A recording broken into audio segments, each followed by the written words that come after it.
Muy buenos días, tardes, noches, o sea la hora en la que usted está viendo este video.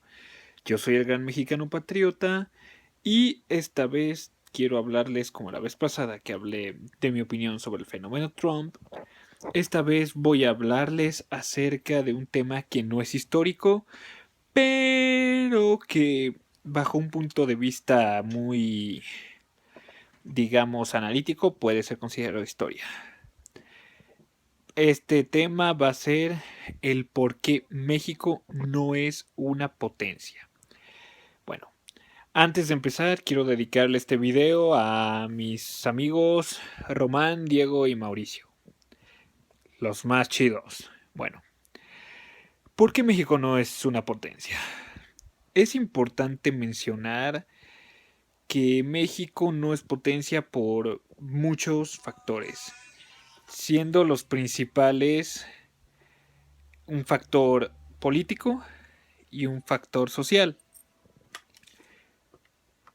El factor social es, yo opino, mucho más importante y trascendente que el político.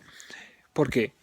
Porque políticamente sí no es una potencia por el motivo de la corrupción, ya que México tiene un Producto Interno Bruto brutal. Es el 14º país más rico en cuanto a ganancias. Eh, y pues mucha de esas ganancias se va en corrupción. Pero en el factor social interviene también mucho. Bueno, sin más preámbulos voy a explicar ambos factores. Primero voy a empezar con el factor político, que es el, digamos, menos complejo. El factor político afecta a México en varios puntos. Partidismo, corrupción y desunión. Bueno, y la desunión también es social, pero ya iremos por eso.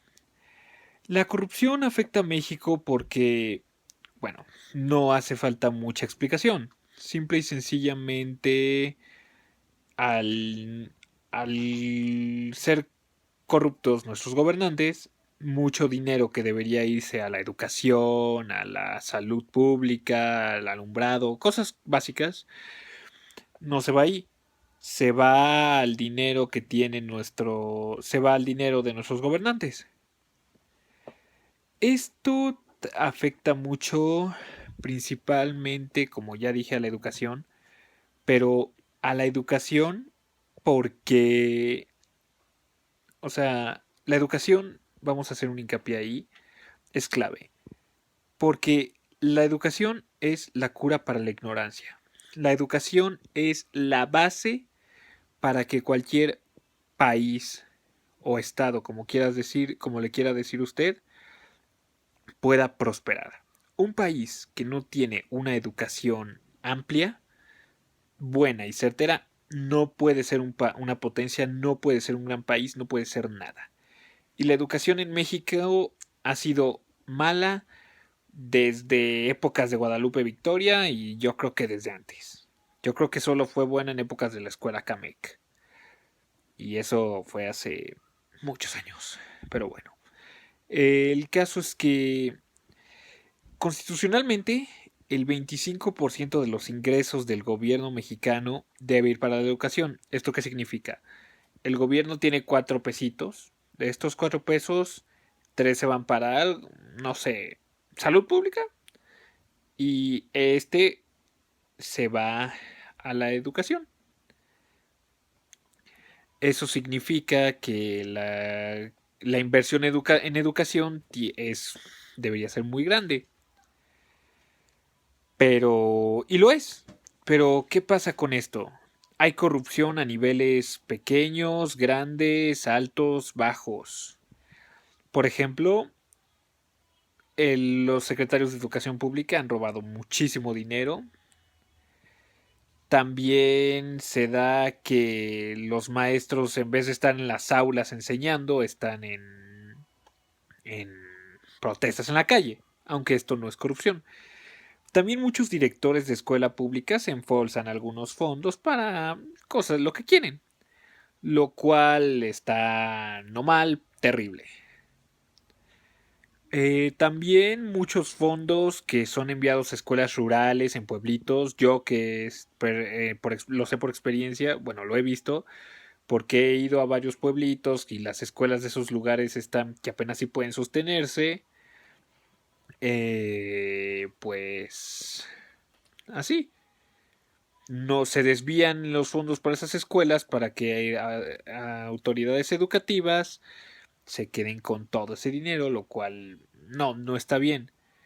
O sea, el principal problema aquí sería la educación. Al no haber buena educación en México, habría una...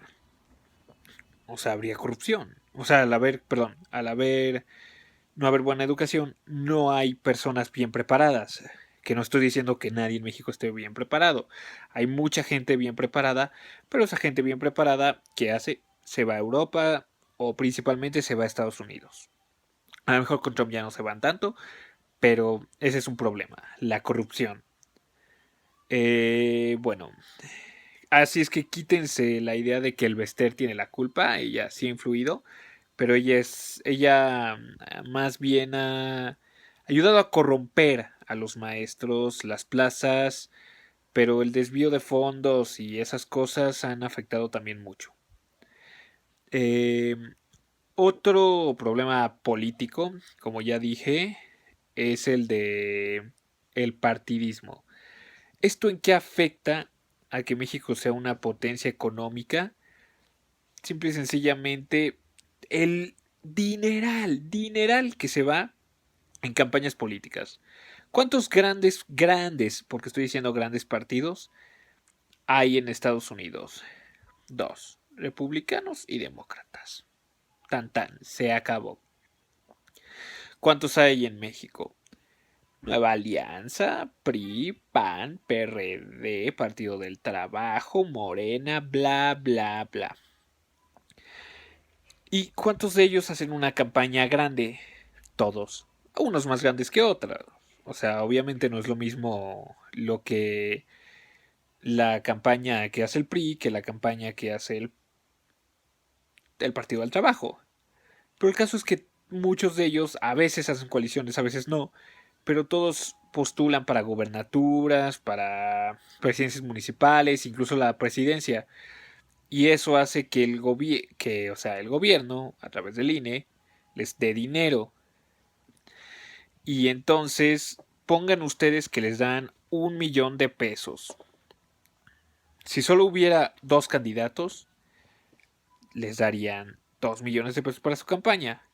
Pero como al haber tres o cuatro o cinco a veces, les dan 5 millones. Y obviamente no solo les dan 1 millón, les dan miles de millones. Pero bueno. Y eso es un problema muy grave. Bueno, ahora como dije, la desunión. La desunión es política y social, sí, pero en el ámbito político es que los políticos mexicanos no se ponen de acuerdo jamás ni por el bien de México. Eso se ha dado desde hace años. Tomen por ejemplo la guerra de los polcos del Partido Moderado, que México estaba en una guerra con Estados Unidos y aún así se hizo una rebelión que el Partido Moderado pues alentó mucho. Eh, bueno, pero eso fue hace más de 150 años. Pero actualmente también pasa lo mismo. Los políticos mexicanos no, o sea, si uno promueve algo que esté en bien de México, que esté en bien de México, los otros partidos en vez de apoyarlo, no les agrada, no lo dejan avanzar, no, y eso también está mal. Bueno, eso sería en explicaciones breves, muy, muy breves, el ámbito político. Ahora vamos a un ámbito social que lo trataré de explicar muy brevemente. Bueno, el ámbito social en México es algo que siempre ha provocado problemas, como lo serían,